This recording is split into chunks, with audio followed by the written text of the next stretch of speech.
تفتكر ايه اول حاجة بتيجي في بالك لما نجيب سيرة البرازيل في الكورة؟ اهلا بيك في اول حلقة من مينيا كاست. هنتكلم عن اشهر كتاب اتكتب في تاريخ كرة القدم في البرازيل كلها للمؤلف ريناتو موريرا. هنتعمق سوا في رحلة تاريخية شيقة وهنكتشف اسرار كروية يمكن تكون ما سمعتش عنها قبل كده، وليه لعيبة البرازيل مسيطرين على الكورة في اوروبا، وازاي اتطورت الكورة في البرازيل اصلا من اول بطولة شاركوا فيها لحد ما بقت جزء اصيل من حياتهم. مستعد يا صديقي؟ يلا حضر كوباية الشاي ويلا بينا نبدأ. أهلا بيكم معانا النهاردة. هنبص بصة أعمق كده على موضوع شيق جدا، تاريخ الكورة البرازيلية. مصدرنا هو وصف لكتاب لسه هينزل اسمه تاريخ كرة القدم البرازيلية من البطولات الأولى إلى كأس العالم للأندية. المؤلف ريناتو موريرا. يعني مهمتنا كده نفصص الوصف ده ونشوف إيه الأفكار اللي ممكن يقدمها لنا عن ليه بنقول على البرازيل بلد الكورة. تمام. وفكرة بلد الكورة دي بالذات يعني هي أكتر حاجة بتتألق في الذهن أول ما بنسمع كلمة البرازيل والكورة. بالظبط. الوصف بيقول إنها مش مجرد سمعة كده وخلاص، لا دي حاجة ليها جذور. بس هل هي بس عشان لعيبتهم كويسة وبتروح أوروبا؟ هي دي نقطة مهمة طبعاً. حتة تصدير اللعيبة لأوروبا دي دليل قوي على الجودة والاعتراف بالموهبة، والمصدر بيشاور على كده. بس اللي يبدو إن الكتاب عايز يتعمق فيه أكتر هو إيه اللي خلى السمعة دي تتكون أصلاً، تاريخ الجودة دي نفسها. يعني مش مجرد ملاحظة سطحية إن لعيبتنا الحلوين بيروحوا يلعبوا بره. لا خالص، ممكن يكون السؤال أعمق. إيه الظروف بقى التاريخية والاجتماعية اللي خلقت الكم ده من الموهبة في الأساس؟ وليه العالم كله وخصوصاً أوروبا بيطلبها بالشكل ده؟ الكتاب شكله هيحاول يجاوب على ده. وهنا بقى في نقطة تانية بصراحة لفتت نظري جدا في الوصف. بيقولوا الأسلوب حجاجي. دي كلمة مهمة. يعني مش مجرد سرد تاريخي جاف اللي هو سنة كذا حصل كذا، لا ده في وجهة نظر، في زي نقاش كده للأحداث وتأثيرها. ده ممكن يودينا فين؟ ممكن يشكك في حاجات مسلم بيها؟ بالظبط كده. الأسلوب الحجاجي ده ممكن يفتح نقاشات كتير. يعني بدل ما الكتاب يبقى سجل وخلاص، ممكن يقدم تفسيرات تانية غير اللي متعودين عليها.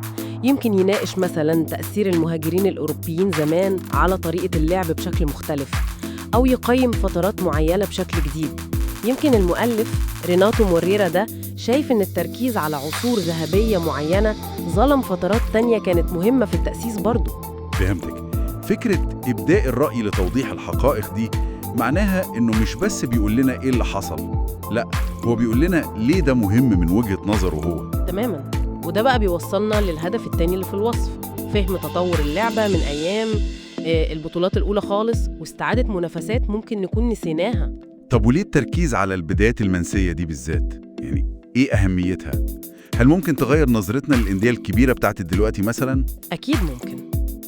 لما نرجع للبطولات الأولى خالص، يمكن قبل عصر الاحتراف بشكله ده، أو حتى بطولات الولايات زمان زي بتاعة ريو وساو باولو، بنكتشف عالم تاني خالص.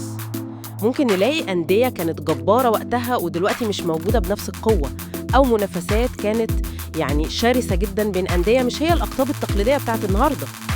دي حاجة تفرق فعلا. طبعا استعادة المنافسات دي مش مجرد حنين للماضي وخلاص، لا دي ممكن ترسم خريطة القوى التاريخية في دماغنا بشكل مختلف، ونفهم إزاي الأندية اللي بنشوفها قوية النهاردة وصلت لكده، ومين تاني كان ممكن يبقى ليه دور أكبر بس الظروف ما خدمتهوش. ده بيعزز التاريخ يعني وبيديله أبعاد تانية. طيب لو لفينا كل ده مع بعضه، الأسلوب الحجاجي ده والتركيز على البدايات والحتت المنسية، إزاي ده ممكن يأثر على المشجع العادي؟ يعني إزاي فهم التاريخ الأعمق ده يغير علاقتنا بالكورة أو البعد اللي الكورة واخداه في حياتنا زي ما الوصف بيقول؟ أعتقد بيغير كتير. لما نفهم إن التاريخ مش خط واحد مستقيم، وإنه مليان جدل وتفسيرات مختلفة ومنافسات اتنست، ده بيخلينا نشوف الكورة مش بس نتائج ماتشات دلوقتي، لكن كظاهرة يعني ثقافية واجتماعية معقدة وبتتطور طول الوقت.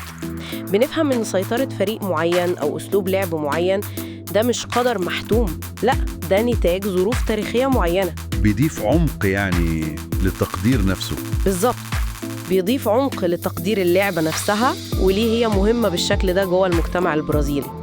الكتاب ده اللي هو حوالي 155 صفحة وهينزل في مارس 2025 شكله كده بيوعد بجرعة مركزة من النوع ده من التحليل النقدي للتاريخ. ممتاز. يبقى خلاصة الكلام إن الكتاب ده مش مجرد بيحكي حواديت كروية، لا، دي محاولة عشان يقدم رؤية تحليلية أعمق لتاريخ الكرة في البرازيل. بيستخدم الحجج والنقاش عشان يستكشف التطور ده ويرجع لنا حاجات يمكن نسيناها، ويوضح الأهمية الثقافية والجذور الحقيقية للعبة هناك. تماماً، وده بصراحة بيخلينا نفكر في سؤال أخير كده ممكن نطرحه.